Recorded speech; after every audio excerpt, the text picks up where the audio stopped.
This is Very Bold Radio and Podcast with your host, Steve Teel, bringing encouragement through God's Word and through inspiring interviews. Go to verybold.com for information and updates, and email steve@verybold.com. And now here's your host, Steve Teel. Steve Teel, Very Bold Radio and Podcast. I talk to Christian difference makers. Sometimes I just share God's Word, hopefully to inspire and encourage people. We'll have a season of that coming up as we finally are going to release scraps, our scripture wraps, and I'll be teaching on some scriptures about that. But today we're talking to this difference maker, Coach Jill Barranco. How are you doing today? I'm good. Thank you for having me. Man, thanks for being here. You've got so much going on. It's a really exciting time. And we're going to talk just testimony of God's faithfulness, how God has called you to this new thing that you're doing. I also want to give a little shout out also because one of the things you're doing is joining FCA, the staff of FCA. And I want to give a shout out just to, I'll put it on Facebook Live right there. FCA, every coach and athlete. This is the San Antonio FCA pamphlet. You guys just had your big champions breakfast. Jim Streety, Coach Streety, a two-time guest on Very Bold Radio and Podcast, was honored. It was amazing. It was a full house. And at the end of it, I saw you briefly, which was fun. And then I ran into Todd Johnson, who is leading San Antonio area FCA. And I was like, Todd, somebody needs to shout you out. Like, you have done such a great job and you've grown FCA. I mean, the staff is like 10 now, I think I'm counting, including Todd, Bobby Kohler, you, a bunch of other great folks, 65 huddles, 317 campers, first-time decisions, Bibles distributed, Fields of Faith. He has done an amazing job. And then I was like, well, I could shout him out when we're on Very Bold Radio and Podcast because Todd, great job. And I think really wise move. I know you're building a great team and bringing Jill Barranco on is real exciting. We're also going to talk about Diamond Fellowship. That just sounds like a tease right there. Like Diamond Fellowship, what does that mean? I mean, somebody's watching like, I don't know what we're going to be talking about. My wife works at James Avery, but I don't think it's about that. I mean, Diamond Fellowship, that's going to be good. All right. So how are you doing? I mean, tell me, this is a big move. You have been a coach both in public and private high schools. This is a big move. How did this happen? How did God orchestrate this? What do we have, Jill? So part of that is my story. Oh, good. But I've been coaching and teaching for the last 16 years. I was at 2 high schools, 1 middle school, public school, and then 1 private school. And throughout that journey, I was at a Curious event, is like a lunch thing that Alamo Heights does. And so they bring people to talk about their testimony. Yeah. And just part of that was my journey is I felt like there was something missing. I loved coaching, and I still love coaching. Yeah. But there was those moments in the coaching career that I still felt like I wasn't being fulfilled. Okay. And so last year I was going through some stuff, and we can talk about that. But it was just when that's another great tease. Yeah. Go through some stuff. We can talk about that. There's a lot of stuff. We're going to take our time. We want all the stories. But, Todd, it was funny because I reached out to Todd to start a huddle in our club organization. This is how you get a job with FCA? This is how I get a job with FCA. So I was sitting there. I was in a very hard place. I was in service with my school I was at. And I just knew that's not where God wanted me to be. Yeah. And I just kept praying about it. Of course, if you know my husband, Mike Barranco. I do. Great guy. Yeah, great absolutely. Guy. Love him to death. But oh my gosh. He is the financial guy. So it's like, well, if you're not going to, he is the numbers guy. What are you going to do? Like, you can't just quit. What he was all about, well, what are you going to do? Like, you got to have something in place before you quit your job. And then it was like, oh, well, then you have TRS, and then you have, like, what are we going to do with all TRS? that? Retirement? Teacher retirement. Okay. So it was just one of those things is like, I felt in my heart, God, like, Yeah. He was pulling me away from that career, but I had the struggle of security. Yeah, sure. Sure. Not necessarily me, but more Mike. But I was like, you guys I'm are all in this together. Exactly. You were we ready. were together. Okay, yeah. And so I had called Todd, left him a message. He had called me back on Monday, and he said, "Hey, I got your message. That's awesome. You know, have you ever heard of FCA Sports?" And so he was talking to me about how FCA is trying to get into the club sector or club space. Okay. That they're about a year or two out, or maybe closer now that we found somebody in our area that wants to do it. Okay. But he was just kind of feeling my heart. Like, where did I feel? What was my story? Yeah. I kind of told him, my background with FCA. I told him,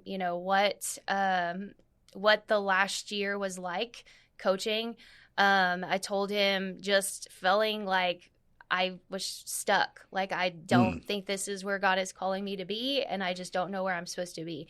And so he talked to me about FCA and what FCA representatives do, and if that would be something I was interested in. And at that time, I was like, sure, anything. Like, I have no idea. Yeah. So we met him, and I met him and Stephanie Yao. She's another area director. Okay. And we met for lunch, and he just laid it all out there, what all I would be doing and how it would be, what the process is. And it's kind of funny because when you're an FCA representative going through training, they really want to not want you to do it. So it's try to discourage you? It's a very intense training. Okay. Because it's a 360 view of FCA, and they want to make sure that you're called into ministry. Okay. They don't want it to be something that, hey, it's exciting. Then it's fun. Sounds fun. Exactly. Yeah. And then you get into it, and it's like, no, I don't want to do this. This is hard. And then they put all this time into helping you and stuff, and then you just bolt. You're gone. So it's a very in-depth. Wow. It sounds intensive. Yeah. So he said, go home, pray about it, talk to Mike about it, and just make sure, this is what you feel that God has called you to do. And so I just came home Friday night, and I was like, Mike, I'm doing it. No way. Even though they were really trying, they're trying to discourage people, weed out people. Yeah. So we talked about it all weekend, and he was like, well, that sounds like a fun conversation. Yeah. Well, our marriage has taken a growth in the last 15 years. I feel like in the last year, we have grown a lot as a couple. Yeah. And so it's just one of those things. He was like, okay. He was like, if you feel, and he goes, and I know it's ministry, so I know now, everything is going to have to rely on what God is giving us. Yeah. He said, but if you truly feel that this is your calling, he's like, I will 100% back you. Well, that's great. And so Monday morning, he's Way like, to go, Mike. Way to go, coach. He was like, what are you going to do with your teaching? Because at that point, I was just teaching on campus. Okay. Can tell more about that later. But okay. I said, I'm going in there Monday morning, and I'm resigning. Wow. Yeah. And I did. It was hard. I will say I sat in my car for 15 minutes just praying about the right words.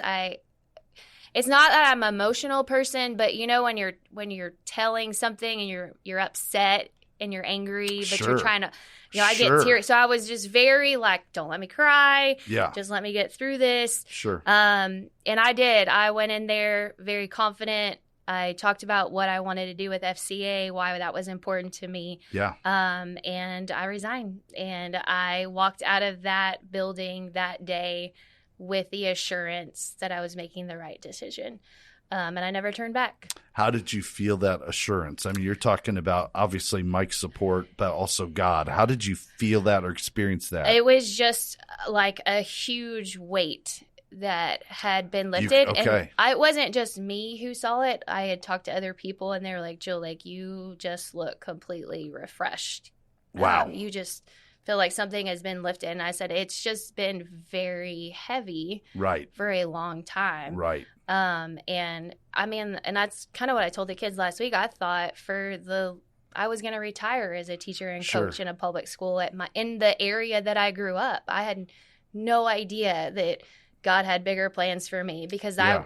I'm all about being comfortable. I don't get me out of my element. I hate, like, when Mike and I got married, I told him, we're not moving. Like, this is where I grew up. This is where I live. If you want a job, you're going to have to find it in this area. Yeah. Because it's just, I'm a homebody. I don't like to be uncomfortable in new places and things like that. And so it was hard. It was hard to walk away from something that I thought, because in the end, it's me. It's not really God-led. It was me thinking that that's where I was supposed to be and doing God's work, but that it wasn't. So when it was finally a decision that I made based off of God, then it was, okay, here we go. Yeah, that is exciting, man. That is exciting. And I know, like, in your marriage, there's a lot of growth because you may be feeling that weight off of your shoulders. Hopefully Mike is seeing it too, but I know, there's just a lot that goes into it. So a lot of growth. Yes. A lot of growth. That's great. Yeah. Personally, just, my faith, just a lot of mental growth. I've gone through a lot of therapy, just because when you are a strong person and you are, when you're growing up and you see all these strong women in your life and that's how you grew up. That's how I grew up. A lot of strong women in your life? Women, okay. A lot of independent, strong-willed, stubborn. This is how it's going to be my way. You have that image and you kind of block a lot of things out of, okay, well, it's not that big a deal. I'm just going to put it away. Like, I'm not going to say that. I'm just going to put it in my head. But then ultimately that all comes to surface and it hits you with a ton of bricks. And that's kind of where I was at last year. Okay. It's like everything just rushed at me all at once and I didn't know what to do. And I think when you aren't grounded in your faith, like I was not as grounded as I am now. Okay. Yeah, we want to hear about that. That's where it was a process to really have to dig deep in going to therapy and talking to things, because I just didn't talk about my feelings. I didn't trust people. I didn't trust anyone. I thought people were going to twist things or turn things around. I didn't even talk to Mike about a lot of it because I didn't feel like he needed to hear what was going on, because I'm a tough person. I don't talk about emotions, but I think it's just been a growth process for the both of us to learn each other all over again, because we had this, I portrayed an image of being this perfect person, which I was really broken inside. And so it's been a journey. Okay. All right. You are opening up. I mean, we really appreciate it. Share what you want to share. Go back a little bit to, your faith and how it kind of evolved, how it pivoted. Talk to us about that. What was your faith like growing up? So it's funny. And I grew up, in Bulverde. A lot of people don't know this about me, but I have two older brothers. Okay. I don't really talk about it. I don't have much a relationship, and it's not anything bad. It's just when you're brought up in an environment, you create this image in your mind, and then you block things out. And so for me, they're both special needs. They one is 5 years older than me, one is 2.5. Okay. And so it was hard. When you're the youngest, that is normal as far as public school standards. Yeah. You want to portray the image of you're not like them, and so you're not going to be the troublemaker. You're going to be the perfect student, the perfect child. And so I held a lot of things in. I didn't want to be the kid that my parents struggled with in the house and things like that. And so I really tried to not get in trouble. You were going to be perfect, at least on the outside. Yes. Right? Yeah. Do all the right things. And I came from a big family. So my mom has six, or she's a sibling of 6. So there's, it's five, big bunch. There's 15 cousins. And so my closest people growing up were my cousins. Okay. And so I didn't really have a big bubble of friends. It was just, I wasn't embarrassed about my brothers. people to see truly what my life was like every day. I had a good friend that played softball with me growing up, and so she kind of had the same situation in her life, and so we really bonded together. But my dad was a police officer, so that was another. You don't get in trouble. Right. I would hear stories about him, breaking up parties and things like that. I was like, oh no, I ain't going to any of that. Right. So you just, again, you create these things in your mind of like, I've heard that story. I ain't doing that. Right. And, my mom, she works for a little while. And then with my brother, she just ended up staying home because, early 90s, they didn't have what they have today with the help and the resources. And so it was more of you're figuring out on your own. And a lot of things that my mom found out or things it just wasn't helpful because they wasn't just ADD, it wasn't just ADHD, and that's just kind of what they wanted to diagnose it as. And there was more behind the scenes. But it was just, I now as an adult wish I understood it more as a child. So I would have been more, I don't know what the word is. Yeah, what would you have changed? Just being more like, not forgiving, but like more grace and loving, I guess, towards them. Yeah. Because I would have understood it more. Okay. But it was just one of those things that I just didn't want to be a part of. Like I really stepped away, and that's kind of compartmentalized your life. Yeah. And so when I found softball, that was just something that was for me. Yeah. Like it was a release that I could just be me, who I was. I started pitching when I was 10. Okay. Is that when softball started for you? Okay. Yeah. So how did you find softball even? Little League. Okay. So I started in Little League. Did mom or dad say, hey, you want to try this? Had you tried? We tried soccer. Pretty sure I was in dance or whatever. But right. It was just never, when I got on that softball field, and it was funny because I'm left-handed, but I used my dad's glove because they didn't think I would be interested. So it was one of those. Oh, that's wearing funny. A right-handed glove, tennis shoes, and hey, we'll see if she likes it. Oh my gosh. Yeah. Oh, that's a hard thing to overcome. And then the next year, I remember we were at a garage sale, and my uncle was throwing with me, and he was like, "Aren't you left-handed? Like, try throwing left-handed." So, time out. So you were throwing right-handed because the glove was. I was actually picturing like the glove on the wrong hand. So you weren't necessarily ambidextrous. You're just like, oh my gosh, didn't know any different. Yeah. So your uncle says, "Wait a second, man, good job, Uncle." So what happened? Yeah. Now I got the picture. Okay. So then I was left-handed throwing, but I never switched. Batting. So I bat right and I throw left. Okay. So all right. So the uncle's like, hey, we got to get you a glove. Wow. It was funny. Okay. But yeah, the tenure I started pitching, and I tell what I told the kids last week when the ball was put in my hand to throw, and when you get put in that circle, you're in control. So you are the person who touches the ball first and last, because you live and die in the circle. And so I felt, dang, this sounds like a movie, like quotes. You live and die in the circle. Is that on a T-shirt? I don't know. I just popped that in my head. You live and die in the circle. That's a movie quote, Mark. All right. But it was just for the first time, I think for me, I was doing something for myself. Okay. My parents were awesome. They were amazing. Okay. They supported me in everything I did. It was just, again, you departmentalize everything in your brain as a kid. Yeah. And I just felt like that was my control where I could go.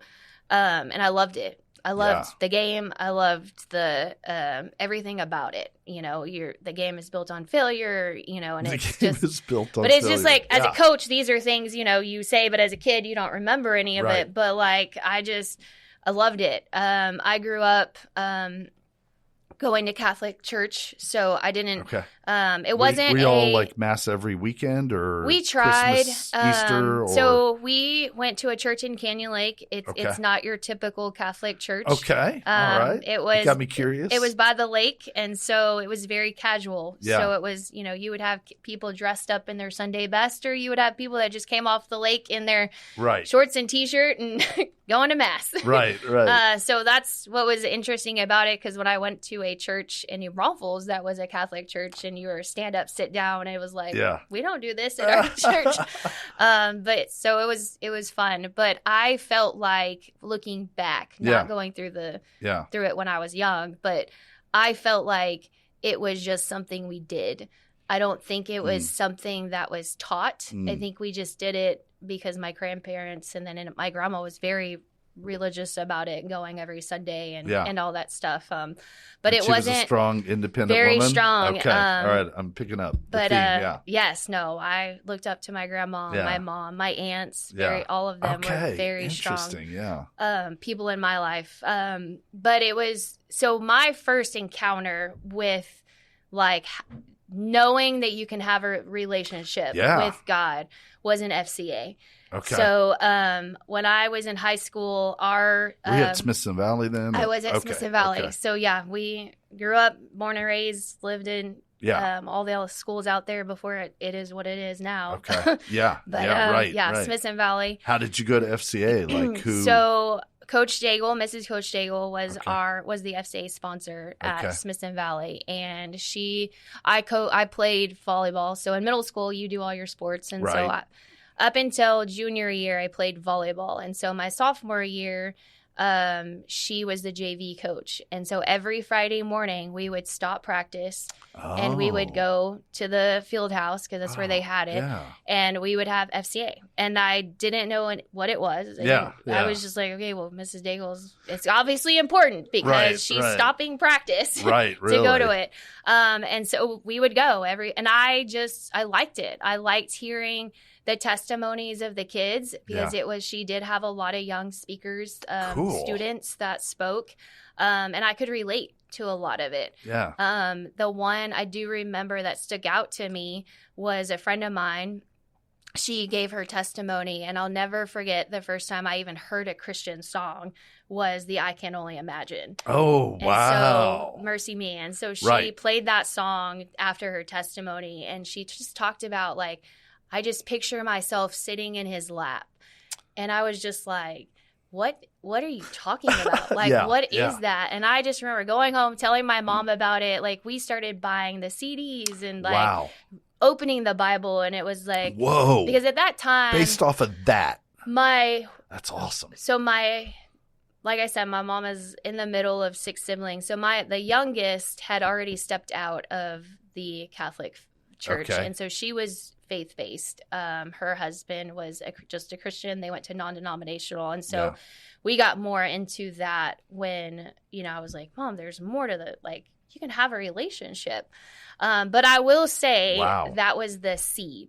I always believed, but that was the seed to know that you could actually talk to God without all the Hail Marys and the Our Fathers, like just a normal conversation.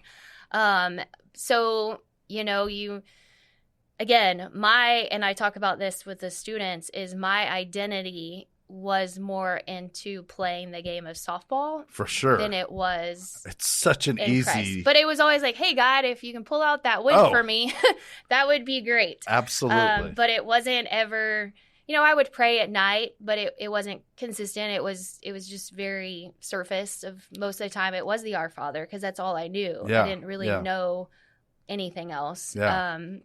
So I think just starting that seed for FCA was huge, and I think it just comes full circle that now I'm that's crazy for them. But so that was kind of the first stages of that.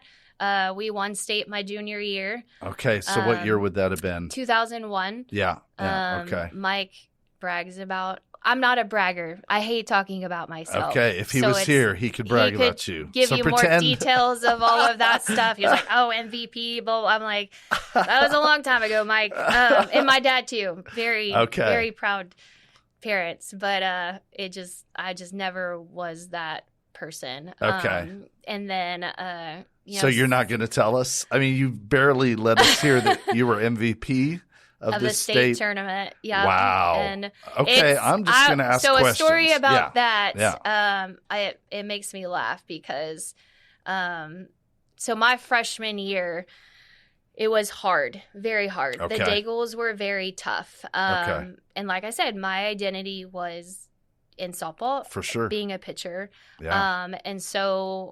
And I wouldn't say my coaches leading up to high school were easy because it was hard, but it was fun. Club was fun. Okay. Played softball. Club is not, when we played, was not what it is now. Yeah. I think it's more of a job now, and I think it's crazy for these kids, which I can we'll talk about coming up. Yeah. But I think when we played, it was just fun. Like, we did play every weekend, but there was no pressure. It was, we just went out and competed and played with local girls, and it was great. Okay. So my freshman year, the Daigles were probably their third year, and they were tough. I mean, they ran us and broke us down and built us back up. But I've never had that. I never had that intense in your face coaching before. And I struggled. I struggled hard. Sure. To the point where I couldn't throw. Like, I was struggling as a pitcher. Oh, man. And I just... Your confidence was shot? Yeah, just total. And I just remember one night throwing with my mom because we were at the Ranger round robin tournament, and I could not throw strikes to save my life. Yeah. And she pulled me to the side. Wait, your mom or the coach? Mrs. The Daigle. coach. Okay. And she's like, I don't know what's wrong with you. I don't know exact words, but it was something along the lines of, I don't know what's wrong with you. You'll never pitch for Smithson Valley again. Oh, my gosh. And so it was like that moment for me was like, excuse me, like, that was my dream. That's my goal. Like, what are you talking about?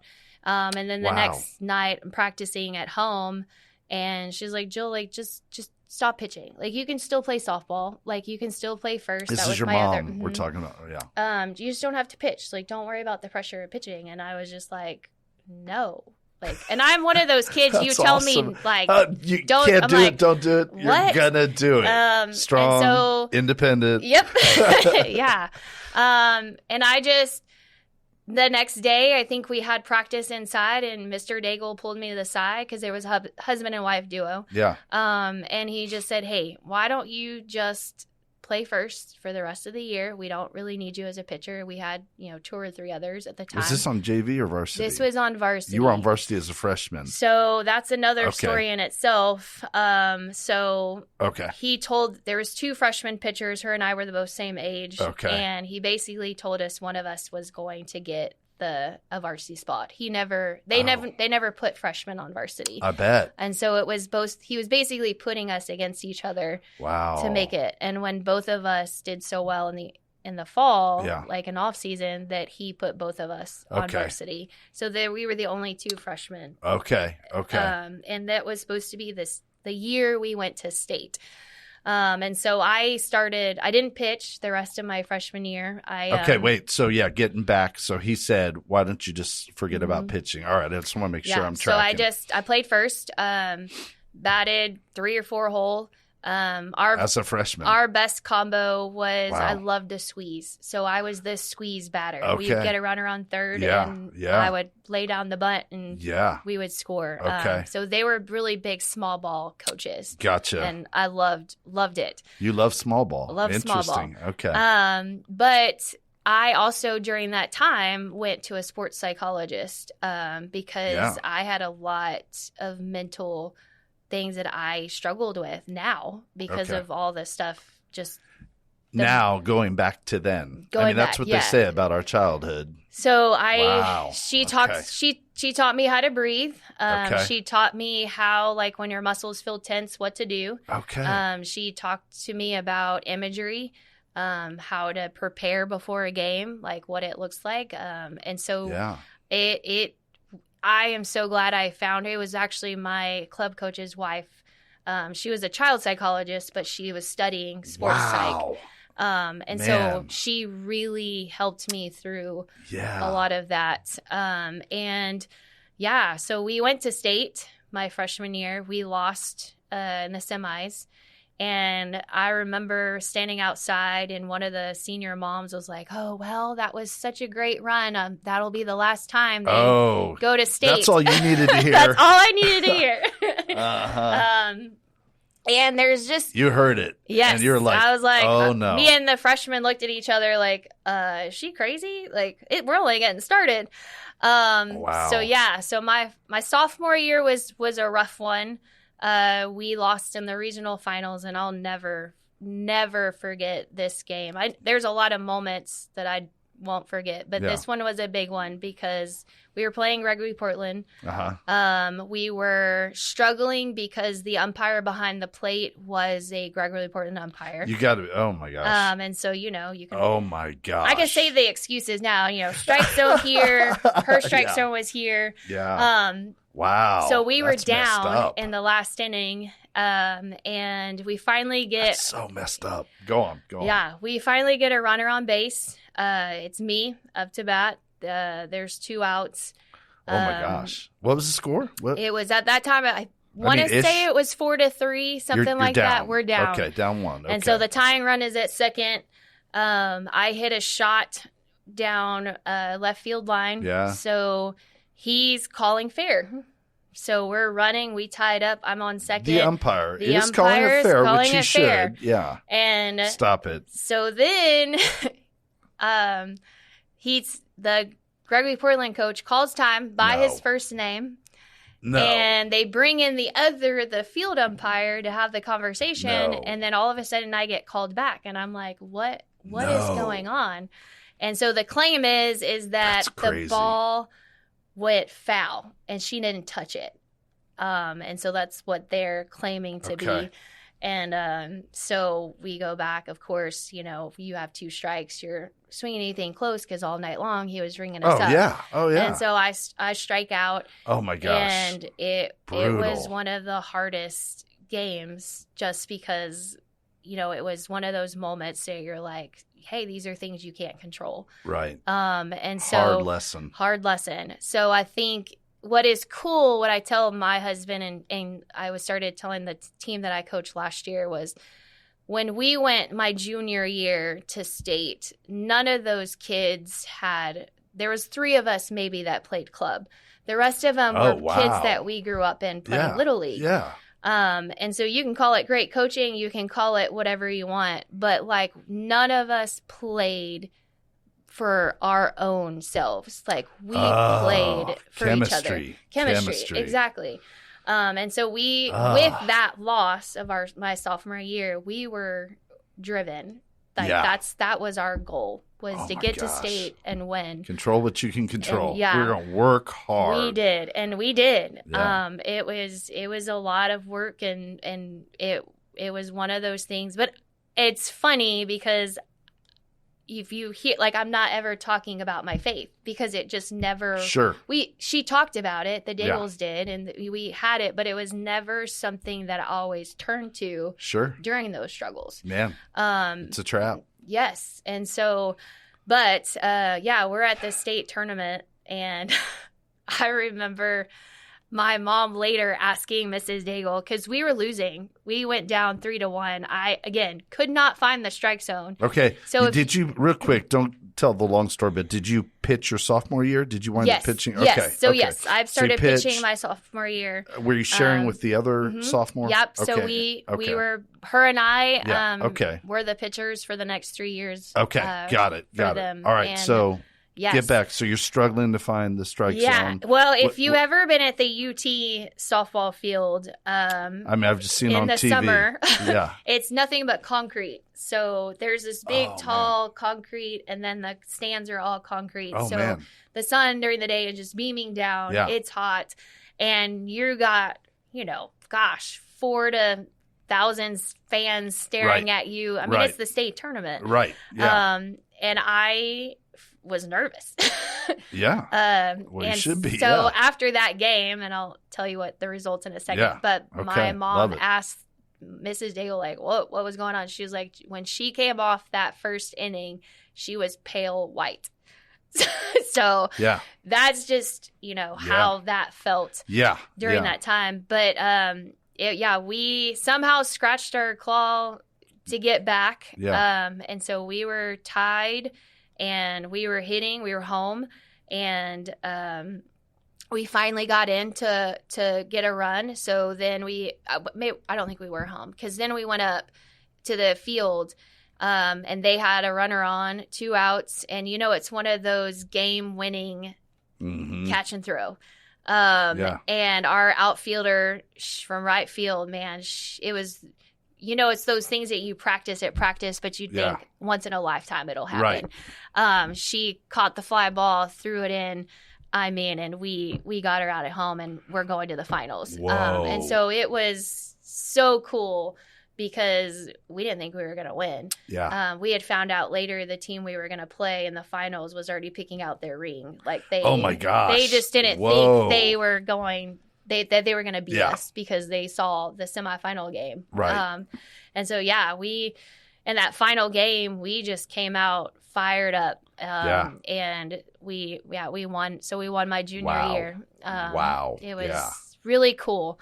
And I always tell kids that you can play club all you want, but like when you put on a uniform for your school and you go out there and you see the community support, and the school shuts down and they come watch you play, that is playing for something bigger than yourself. And that's what I always wanted the teams that I coached to feel. Because I felt like that. That was the coolest thing. Because when you're in a championship game at a club tournament, your parents are the only ones that are there. Nobody's there. It's like midnight. But that's just the coolest feeling you'll ever feel being there. So that was my junior year. My senior year was another one I'll never forget. Mike makes fun of me because I made the Express News front page of that year, because he goes, well, you threw your glove. And I was like, technically I was throwing it off my hand because the game was over. But the reason why he says that is because we were in the final game, and I think we were tied. I think, and it's one of those moments that the coaches always told the pitchers that, like, whoever does well in the season will take the team all the way. So you were the pitcher the rest of the time. Well, my senior year was different. He wanted us to alternate. So we alternated playoff games, and it wasn't that big a deal. That game, he told me that I wasn't starting, that I was going to play first base. They were going to give the opportunity to the other pitcher, and I just lost it in my head, because I was like, what the heck? Like, I put all in this work, and we were going to win back-to-back and all this stuff. And I think that when you look back at those moments, that was that moment that I could have given it to God. And I didn't. I acted selfishly. And I say that now because it was a selfish thing. And the outcome in itself is just one of those things that you live and grow by. But I think that was a turning point for me that I could have learned and grown from. And I didn't. Because again, my identity was in what I was doing. And I talk about that a lot in our club and stuff like that. But we were tied at the top of the 7th inning, and he finally he switched us. And I don't know if he switched us the inning before or what it was, but I was pitching. Girl hits it down the line to the right field line, and we all think it's foul. So our right fielder is jogging, runner at second is running. The umpire is calling it fair. And we lose. I don't remember the score at that time, but it was close. I mean, back then those games were 2-1, like they were close ball games. You did not, you don't see the scores are now. But it was hard. It was really hard. But what I will say from the game, from the team that was there to the previous year, we were all getting our scholarships. We were all going our separate ways. I would like to say that we were playing for each other, but I don't think we all really felt it internally. I think it was just one of those, hey, we've made it. Right. Let's go do it again. Right. Right. And, once it's over, it's over. Right. But we were all upset. So it was hard. And I laugh because I love my uncle, but he bought the recording of the news and we're gonna. He's like, Jill, here, let's just watch it. And it was at my graduation party, and oh man, we're watching it, and of course, the ball is foul, and we're just like, no, you got to be kidding me again. So it was just reliving that moment, and it was wow. Nope, I'm done with that. We're done with that. Life over after that. But yeah, so that was my high school career. Yeah. And as hard as the Daigles were, and people have their own opinions and feelings and different kids that have played under them, I wouldn't be who I am today if it wasn't for the coaching, whether it be good or bad. Because they were one of the reasons why I had to seek counseling. But I do feel like the things that I have dealt with. That doesn't sound like a ringing endorsement. No, I just mean that the hard things that I have dealt with. Sure. If it wasn't for the mental strength that they put me through during those 4 years, I don't think I would have been able to handle it. Okay. And they were the first people that when my cousin was killed in a car accident, they showed up to the funeral. They showed up to my grandmother's funeral. So they were those people that, they were going to be hard-nosed. Right, but they cared. But they cared and they loved you. Yeah. And they loved you hard. They loved us hard. But yeah, that's one of those things. I can pick up the phone and call them, and they're going to answer and they're going to help. And so that's what I love about it. Yeah. Not everybody had the same experience, but I had the good and the bad. Right. And so that is one thing I am grateful for. Yeah. Okay. All right. You'll be surprised that we did make it past 25 minutes. We're at 42 minutes, which is great, but I want to get to more of your testimony since this is awesome. So I don't know if you have to skip over a little bit of college or what. What's the next thing as far as just talk to us about your faith. I played in college. I went to UT Arlington. Okay. All right. I was a pitcher there. My freshman year, we won a conference tournament, went to the regional tournament. Wow. 20 years later, we are in the Hall of Honor for that. Yeah. Yeah. But again, my walk during that time was still one of those things that when I needed him, I asked. It's so common. Just wasn't part of it. Right. And so I think that if it was, I think it would have been different. But it was after my freshman year, I couldn't wait to leave. I was ready to move on. There was a lot of things that happened between my junior and senior year with the players on the team, the coaching staff, and I loved my coaches, but it was hard. It was just a very hard. I feel like because of the coaches I had in high school, it was just a very 180 of what I was used to. Yeah. And I just learned a lot from that. So when I became a coach right out of college, I was at my first job, MacArthur. I had what type of coach did I want to be? Yeah. Did I want to be what my college coaches were? Did my high school coaches? And so I struggled with who as a coach did I want to be. And I think that in itself for the last 16 years was hard because I was trying to be something that I wasn't. Oh, wow. And so Mike and I met at MacArthur a year after I was there, half a semester after I was there. And he was a lot more grounded in his faith. He had gone through a lot in his life. And so his faith started when he was in high school. Okay. And very strong. And I almost envied that. Yeah. Because I believed and I did all the things. I went to church, but I just didn't have that relationship that he had. Yeah. And so I wouldn't say that was hard in our marriage, but I hid it very well. That I struggled as a faithful person. Yeah.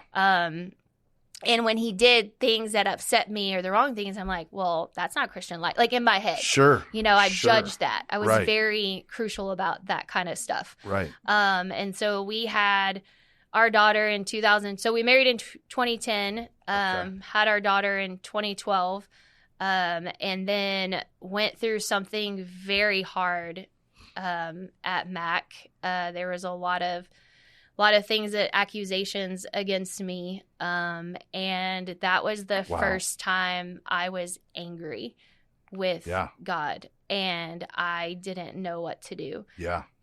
So you were not yet strong in your faith, but you were like, God, this is, come on, what are you doing? Yeah. Okay. Yeah. I was hard. Okay. It was hard. Yeah, no doubt. I was about to get out. We were fixing to have our second child. At the time, I had lost a baby previously before that. And so we were about to have our second one, and I was going to get out. I was going to go do middle school. And then something I thought was what God was saying to stay. I decided to stay. You look back at it now and you wonder? I wonder if that was the God nudge of, hey, you need to go do something else. All right. And so it lasted about a year. We got in a lawyer and things like that. Man. But at that point, I just wanted my name cleared. Sure. And I wanted to move on.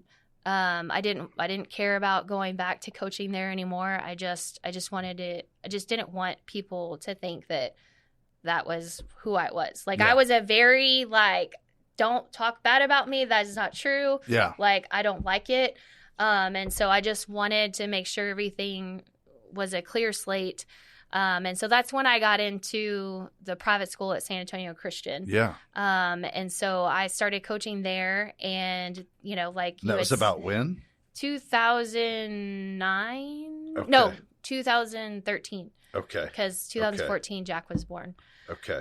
And so, like you said earlier about they do chapel every week. They're very, the person that I was with, my coworker, she was very, same thing, deep in her faith, in her walk. And, she shared her testimony. I was just like, wow, what is a testimony? Like, what? Yeah. Like, I don't feel like I've ever gone through anything hard. Like, what is my story? Like, I wouldn't even know. Like, at that time, I was like, what would I tell people? Yeah. I was still hurt by what had happened because Sure. I had worked there for 7 years. Okay. And I just didn't know how to handle that. Right. So that's kind of where the deeper of my faith started. Okay. We were going to a church out where we live. It was my CBC, but now it's home church. And so we started getting wrapped into the church, and I started helping in the youth ministry and things like that. So got involved and started, going to couples things and things like that. Okay. And so, but still, I even got baptized when I was having my third, so Joseph, in 2016. Yeah. But just still felt, I tell people now it was because I had someone ask me a month ago, why do you say that your identity was in softball? And he says, you were such a strong woman, like all the success you've had, and look what you've done in your life. And I said, well, I say identity because it wasn't just my identity in softball. Like, when softball was over, my identity was in coaching. And so I identified as a softball coach. Right. And then when I got married, then I was like, oh, I'm now have to be this wife. And now I'm a wife and then a coach. And then when I was a mom, then it was like, oh, now I'm a mom and a coach. Like, I had all these identities in but I never said I'm a Christian first. Yeah. Like, that wasn't my number one thing. And so that's when I say to these kids is your identity first should be in Christ. Right. Then, so being at Saks really helped me through that journey. At the end of my 5th year there, I was going to get out. I was going to get my master's in administration and not coach anymore. Mike was going to kind of take the lead in coaching, and I was just going to step out, do club coaching. And, Mia was getting into softball at that time. And so just one of those things, as a mom, I need to take a break and be there for my kids. Yeah. And so went to the middle school. So Piper Ranch, was there for 2 years. Okay. And then I just felt like a calling to go back to coaching. So I was finishing up my master's, and after, when you go and you see all the administrative life, yeah, I didn't want that life. Yeah. I loved being in the classroom. I loved coaching the middle school kids, and I didn't want to give that up. Yeah. I had an opportunity to go coach at Reagan. Interviewed there, was going to get the job there. And of course, my past being at Northeast, they said no. And so I was upset. Yeah. But I said, you know what? Then that's not where God has called me to be. And I was okay with it. Actually, Mike was more upset about it than I was at that point, where it was vice versa when we were going through it the first time. And I was like, Mike, I just don't think that's where God has led me to be. Obviously, he closed that door for a reason. Right. And then I got the call, like, I didn't have the teaching field to go to Piper High School when Piper High School was opening. Okay. And I didn't care because I loved Piper Ranch. I loved the community. I loved the kids there and the coaching staff that I worked with. And so I didn't care about moving anywhere. And so they had called me in midsummer. The coach they had decided not to come, and they were desperate. Yeah. And so I was like, wow, like, I grew up in Comau. Right. This is where, sure, I thought at the time, God's opening that door. Right. Sure, that was easy. That was too easy. Right, yeah. And so I did. I get there. I opened that school. But I feel like those 3 years, and I was thinking about this, wanting to talk about it, was something was missing. Okay. It was more of a selfish thing, because I had grew up there. I wanted to retire there. My kids were going to go through there. And so I just was like, yeah, that's where God wants me to be. I don't think that's where he wanted me to be. Okay. And I wasn't really listening at all. Sure. Because I was like, yeah, that was me. And Mike had brought that to my attention when stuff started happening. He was like, Jill, remember the day you got the call to interview? And I was like, yeah. And he goes, remember what you said? And I said, no. And he goes, you told me that I got the job. You didn't say, thank God. Like, you said I. And I said, I never thought of it that way. Yeah. And so I was 2023. I had gone my first trip to a women's ministry or women's retreat. Oh, okay. And I just would go to those things, and I would just sit there just because I'm just like, I just didn't understand it. Yeah. Like, it was just like, wow, these women are so strong in their faith, and like, they have these stories. And I was just like, how do they have that? Like, what seemed is like that? A different world. Yeah, it was just a completely different world. I met my friend who we co-own the club together, and I envied her too, because it was like perfect family and perfect faith, and I was just like, what am I missing? Like, what is that connection that I don't have? And so I went to that retreat, and that was the turning point for me. Wow. That is where I felt the presence. And so that's kind of the music, the words, and I just felt like he was talking to me, but I didn't really understand what it was, because I didn't talk things out loud. So I wasn't asking questions and things like that. I was just like, oh, okay, that's. I really felt in my heart that I needed to do something. And so in the spring of that year, I was coaching, and it just got bad. Okay. Like it just. You don't have to go into all It was the one of details, those moments where you just felt like nobody had your back. Okay. And so hard place. I was turning 40 that summer, and I was just like, felt like, what is my purpose? Like, I thought this is where God wanted me to be. I thought this was all where I was supposed to be led to and retire here, and my kids are coming through here. But it wasn't good. It wasn't a good place to be. Yeah. And so I just struggled with that. And the more I struggled, the more you talked about it, like a spiritual battle. Mm-hmm. Like I was going through a spiritual battle. I thought people were attacking me from places that where I was supposed to trust. Yeah. And at that time too, I had joined a club I had merged my club that I was running, and I merged with a bigger club, like a baseball club. Okay. So I was a director of the softball side. doing I was doing too. a lot during that time. So it was very stressful. Yeah. But I was the one that had it together. Like I wasn't going to gotcha. tell anybody that internally I was all over the place. Okay. Yeah. And so I never asked for help. So when Mike was in off season and things like that, I never said, hey, can you go get the kids? Or can you, like, I would just figure it all myself, like do everything myself. And I think that's when I was going through that struggle, he finally saw that I was trying to hold it together.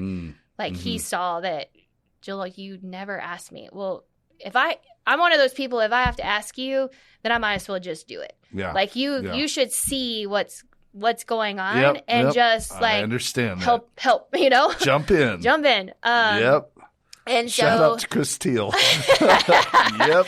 But I sat there, and one of the hardest, darkest places I was at, because I thought I was like, where is God? Like, where are you in this? Yeah. Like, what is going on? Yeah. And I was like, in May, I had signed. This is 2023 still? 2024. 2024. Yeah. So this was last spring. Oh man. Yeah. And it was fresh. It was Jill. a lot. Like I stepped away from like, I think I was off 2 weeks. I had gone to the hospital to get everything checked out because I thought there was something wrong with me. Yeah, sure. I thought. Yep. So we got my vitals checked, did everything healthy. I just wasn't sleeping. Whenever I was. Because the internal stress and everything, all the questions. And I just felt like, and I was doing a Bible study with Coaches Outreach. And so we were studying the book of Esther, and that was coming alive. Oh, wow. To me. Okay. And so I couldn't sleep. So I would have these visions of, I was struggling with my faith. And one night, I vividly remember. These are visions, not dreams we're talking about. No, yeah. Right? So I was in bed and I heard thunder and lightning. And I was like, oh, I'm walking on water. Like I had the Peter story. Yeah. And I just remember waking up and looking at Mike, and I was like talking to him, but I was talking to him thinking he was God. Okay. And I was having an argument with God. Yeah. And he was just looking at me like, woman, you are crazy. Like, what is wrong? But I tell people now, if you don't think the spiritual world is real, like, you better go do some research, because I do feel like I was spiritually struggling. Yeah. And I remember at one point my aunt had come over to the house, and she told my mom later that when she touched me, she felt like evil. Like she just felt a presence of like, and that was when I was attacking her. And so I just think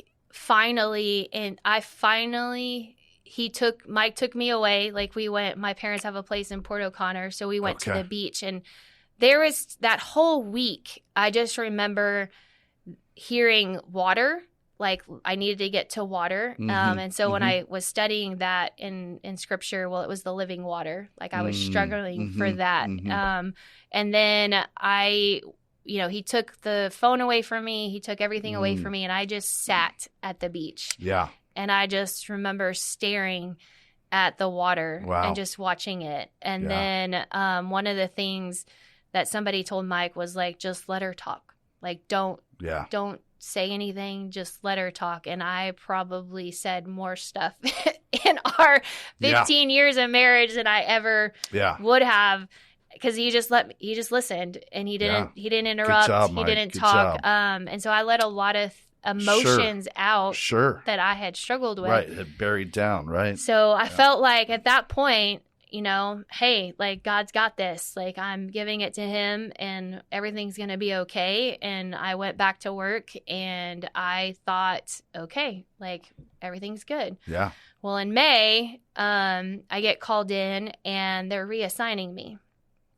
And that hit hard. Okay. Because I thought I had done all the things to show that Right. I could handle, being there. Yeah. And it was funny because that night I was supposed to go to a women's conference, and a lady was coming to speak, and I didn't want to go. Like, I was like, this is hard. Yeah. I thought this is where God wanted me to be. I thought Right. this was everything that I had dreamed of, and I didn't want to go. Well, I went because I invited my cousin to go. Yeah. And it was Lori Short. She was speaking on her book, Finding Faith in the Dark. Okay. And she started off her speech, her thing of, well, I got stuck in Houston because the plane, something happened at the airport. Yeah. And looking back now, I'm like, I didn't want to go. She wasn't supposed to be there, but somehow our stories connected. Yeah. And I can say that her testimony saved me. Whoa. Because she, and I read her book, like, I bought it that night and I started reading it. And that's when the Bible truly started coming alive for me. Yeah. And I was That's just great, like, Jill. wow, I had no idea this is in the Bible that could help me. And I know there was a reason why I was forced to go to that. Yeah. And so from then on, like, I started going to, because Mike was like, what do you want? Like, what do you want to do? And I said, well, I want to go to the women's Bible study on Wednesday nights. So I started doing that. I gave up going to Mia's practices on Wednesday to go to that. Yeah. Yeah. And that's just when I started getting into the Word and started reading and doing things. And he made sure every night that I had the time to read. So I read. Good job, Mike. He started turning into a great husband. No, I'm just kidding. He always was. No, I get it. But I We're started trying. seeing somebody to talk. She's a Christian therapist. Yeah, great. And it's really, she wasn't trying to fix anything. It was more of the just letting me talk to somebody that was neutral in everything, whether it be my job, my family. And so I was seeing her once a week, then it became twice a month, and now it's just once a month. But it's just good for me to get things off my chest that I wouldn't feel comfortable in front of other people.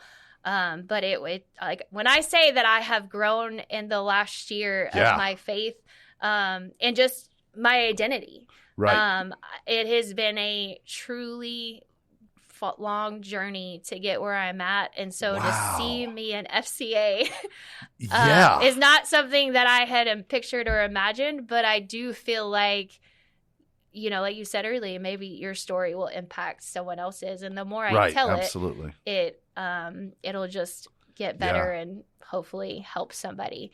Man, but I really love that. I mean, we're talking about really, even though your faith was kind of there, but it was this, your faith was kind of there, but it was kind of down here. But I mean, we're talking about in the last year that you've come to life. Mm-hmm. Yeah, I love that because, I mean, I think there's a lot of people that are in church that have not yet come to life, and they're showing up on Sundays, but there's no life. Well, and I will say, like, when you say that, because there was another little event that I went to my cousin's church, and that's what the lady was talking about. She was like, now she started off not being a Christian, where I feel like I've always believed. I just didn't have that walk.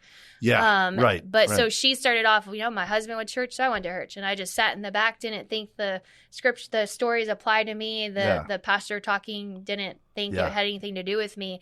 And everything that she said was me. Yeah. I sat in those chairs and was like, oh, he's not talking to me. He's not. But when I was going through that time, I would see the Pastor Larry talking, and I would be like, he's talking to me. Yeah. And I will never forget being in the stands, because we always do Easter Sunday at Smithson Valley Stadium. Gotcha. And when I was going through all that in the spring, we went to church. And when I was sitting there's thousands of people in the stands. Yeah. And I can just picture God speaking through him to me. Yeah. And I was like, wow, like I was missing out on all of this stuff because I was just trying to live my life thinking how God was, and it wasn't. Like and that's when, I was talking about identity and relationship. He wants to have a relationship with us. Yeah. And we think we are, but we're not inviting him in to our life to have a relationship. Yeah. And when you do that, I mean, my last year has been a total different thing. And I'm not saying I'm perfect. Like, no. By all means, I still have my moments and things like that. Sure. But my faithful walk is completely different now that I have invited him in to my faith or my walk. Okay. I've got a few more questions. Sorry. We definitely no. That wasn't that, but we'll wind it down. But I'm sure Mike has seen the difference in you. Have some of your other people, your relatives or whatever, can they see the difference, the transformation? Maybe they see it and don't say it. Yeah. I would hope so. Oh, okay. I would hope. Mike has, yes. Yeah. Some close friends, yes. But I would hope so. Yeah. That's great. Wow. Well, I love the testimony, and that will definitely encourage somebody today. Let's just take a few minutes and that's going to be hard, but let's try to take 5 minutes just to tell us now about FCA. What is, your role? And I know somebody out there just hearing your story wants to be a part of your team, but this is also a part of FCA is raising your support, having people pray for you, but also having people come on and partner financially so that you can do this great ministry. So tell us a little bit about your role. So as an area representative, I go to the local schools. So my area is Comal. It's a very small area. Yeah. It's huge. Supposed to be Johnson Reagan, which right now it's kind of split between a couple of us, and then Alamo Heights. And so I go. Those are not in Comal, by the way. No, they're not. In case so anybody's confused. I got a good drive, but I love it. Yeah. I love meeting the coaches. I love meeting the kids. We started Alamo Heights FCA last month. So January. Great. And so that one got up and running. Smithson Valley has a small one, so hopefully we can get a bigger one going, like a multi-sport. Yeah. So part of my role is to get connected with the coaches, and everything is led through the coach and the students. And so I provide the resources, the community. I try to get community involvement in the FCAs. And then, like you said, financial support, and not just me personally, because it is a job, but also like, providing Bibles and camps and all those things that, that FCA happen. They don't just happen. Provide. So that's the support I need through FCA. But it's a ministry. Like, we're inviting you in to the ministry and be part of something that you may not be able to do in your space. That's right. And so that's just a big part of it. That's good. Yeah. All right. Anything else you want to say? This is so funny. Well, I know I didn't get a chance to talk about Diamond Fellowship, but I'm sorry. I can give you a few minutes. Give us a few minutes on Diamond Fellowship. This is really important too. My co-owner Kimbo and I, like I said, we went to church together.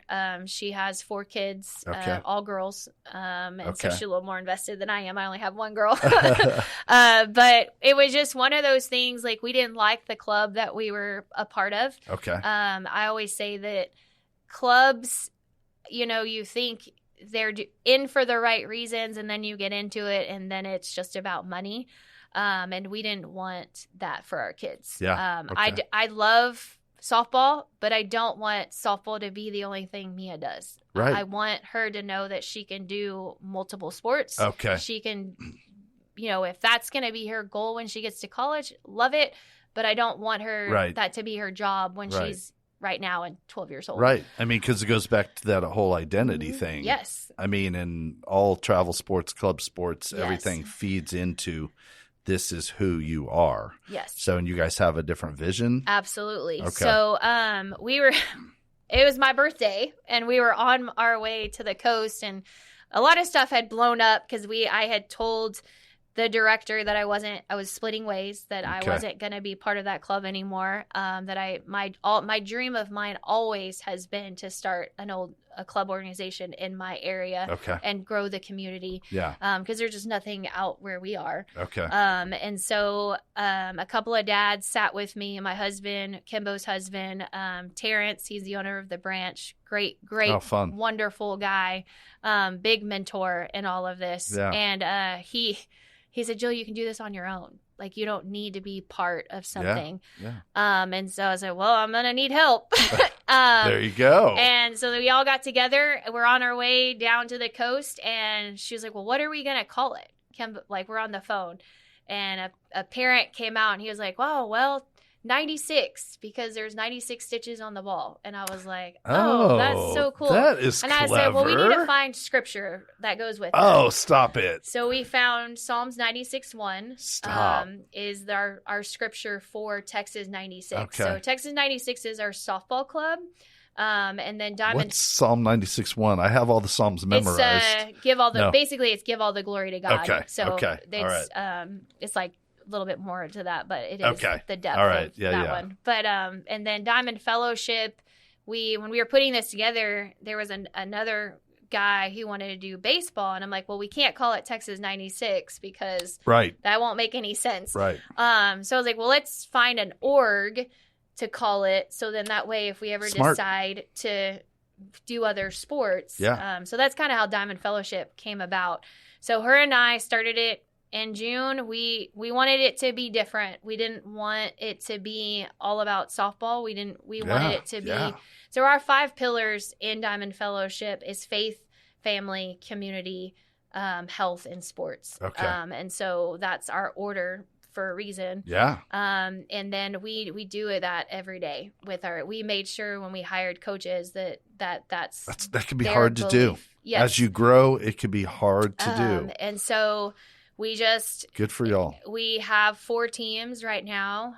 We do camps and clinics. So we work with the Little League to help grow the Little League in softball. And it's just been a blessing, humbling blessing, because it is not something her and I ever imagined. This is not like something we intended to do with our lives, but God has shown us what it could be. Yeah. So when I say that we were able to get a building in January, we weren't looking. That's crazy when you told me that off air, and I was like so confused. Didn't you just start this? So we weren't looking. We weren't. Terrence was driving by in Bulverde and saw the sign and called the guy, and he loved what we were doing, loved our story, and the rest is history. So we're have a building. We're going to be starting up. It's going to be kind of a business in itself once it gets going. And so we'll offer multi-sport type things, athletic things, and then also batting cages and clinics and camps and stuff for softball, and eventually hope baseball when we get to that space. But like I said, I have grown in my faith. I have found something that I'm passionate about with a good friend of mine who has helped me in my faith journey, because she stepped in when I needed her the most, and she was there. Yeah. Mike's and I's marriage is probably stronger than it ever has. I know it is. I know it is. And so just full of blessings. Yeah, that is fantastic. Wow. All right. Well, people can, if you're on Facebook, it's going to be pretty easy to see Jill and Mike Barranco tagged in there. You can reach out to Jill. You can also direct message me, but also if you're listening to the podcast, you can email me, steve@verybold.com, steve@verybold.com. I can get you in contact with Jill. If you want to pray for her, you can pray for her right now and the ministries that she's been called to with FCA and Diamond Fellowship. You can also pray about supporting and being a part of her team. Prayer is so important. Don't get it wrong. Don't get it twisted. but also financial support. It doesn't happen without people also investing financially. So please be praying about that. Again, you can reach out to me, steve@verybold.com. Is there any way that they could email you as well? So my email is jbarranco@fca.org. jbarranco, JBARRANCO at what? FCA.org. All right, there it is. If you forget that one, or you're like, how do you spell Barranco? You can email me, steve@verybold.com. All right, anything else you want to say before I close this out? No, thank you for this opportunity. I'm sorry. You don't need to be sorry at all. I'm sorry we didn't cover everything we were going to cover. Like I told you, I mean, when you're adding sports and faith and all the things business, you learn a lot and you grow. And I think when you put God at the center, which is something I changed in my life. Absolutely. Things happen. I'm not saying it's always been easy. I think there's been hard things this past year too, but I have found it's easier when he's next to you going through those hard than if you are just relying on yourself to do it. Right. Man, that's good. And I just want to encourage somebody who's watching or listening to the podcast, can you just take inventory of where you are with Christ? Can you just be honest? Are you just showing up at church because that's what you do? Who are you to Christ, and who are you in Jesus Christ? Who are you? Why do you think you're going to heaven? If your answer is because you're a pretty good person, I'm sorry, that's not the right answer. The only right answer, and you have to seek this out, you have to wrestle with this, is Jesus Christ died for me and my sins, and I'm putting my life in his hands. I'm putting my faith. I'm calling on him as Savior. And I think a lot of people, they go to camp or they get Jesus, they have that first initial experience, and they're like, he's my Savior, but I'm still living for myself. And I involve him, but it is very often, just help me with this, help me with that, Lord. But that second part, if you don't have that, man, we're in trouble, is Lord. Lord means you're no longer in charge of your life, which you talk about independent and people control. That is, you have to give that up. You have to. That is the step of faith, to say, Jesus, I've been managing my life. This is what it is. There's some decent things, but internally, I'm not in the right place. I don't have that peace. I don't have that love. I don't have that joy. I'm asking you to take over and manage my life. That is saying, you are Lord. You own my life. That's hard for Americans to just think about. I'm giving up control. I am surrendering and saying, Jesus, I need you, and I want you to be in charge of my life. You have to be Lord of my life. You have to be Lord of my life. And that's what I think I see missing in the American church, is that we call on him Savior, and then Monday to Friday or whenever, we're living for ourselves, and we're not even aware of it. It's not just club sports for kids. It's all of life, just the trappings that Satan gets us into. So where are you with Jesus? Is he your Savior? Praise God. Is he also your Lord? Is he your Lord? And I challenge you to ask yourself that question. And if you realize, man, I put him in charge on Sunday mornings, or I've got him in charge of this, but man, there's a bunch of stuff he's not in charge of. He is a jealous God. He wants to give you joy and life and peace. And the way he gives it to you is when you give up control. So I invite you, I challenge you, I encourage you to take stock, take inventory, and then say, hey, Jesus, be Lord. You've got to be Lord. I can't do this anymore. Be Lord, and see where it takes you. Jesus, when he is Lord, does not promise that it's going to be easy. In fact, he promises suffering.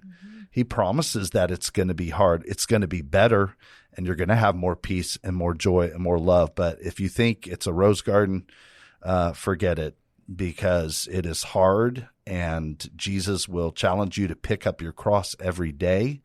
When Jill was talking earlier about not being perfect, Jesus knew that about me, about us. That's why he would say, you have to die to yourself every day, to your selfish desires, because we have a sin nature, and that default is to live selfishly for myself. So every day I got to pick up my cross and say, Jesus, you're in charge. You're Lord of my life. You're Lord of my life. So The Apostle Paul, man, he was talking about religious. Being a Christian is not about being religious. Paul was the most religious man that ever lived, and he was going to hell.